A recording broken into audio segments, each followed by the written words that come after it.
How much do you need to buy a house? Well, the short answer is as much as possible.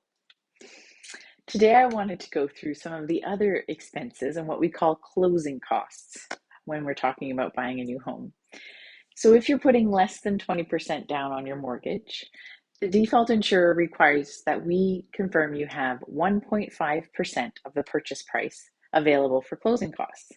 So, that's in addition to your down payments. You want to keep that in mind. And some of these closing costs are things like you need to hire a lawyer or a notary to process your transaction. That usually can range anywhere from sort of like $800 to $1,500, depending on who you use and what kind of a transaction it is.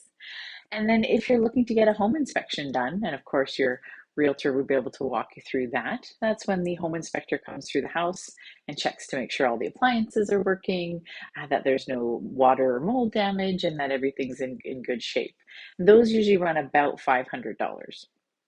And then if the bank requires a property valuation on the property, that's usually a $300 cost in the closing cost list.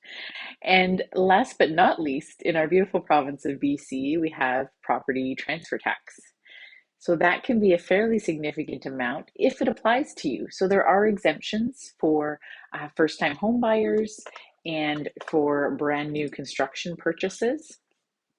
So if it's a newly built home between 750 and 800,000, you're exempt from that property transfer tax. If it's a pre-sold strata unit, you're exempt from property transfer tax.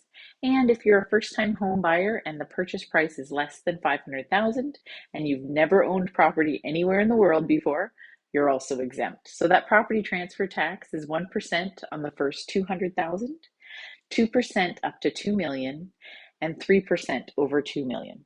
So it does certainly adds a chunk of change to your purchase. So you want to make sure you consider all of these things, and of course, speak to your mortgage professional to make sure you've got that in line.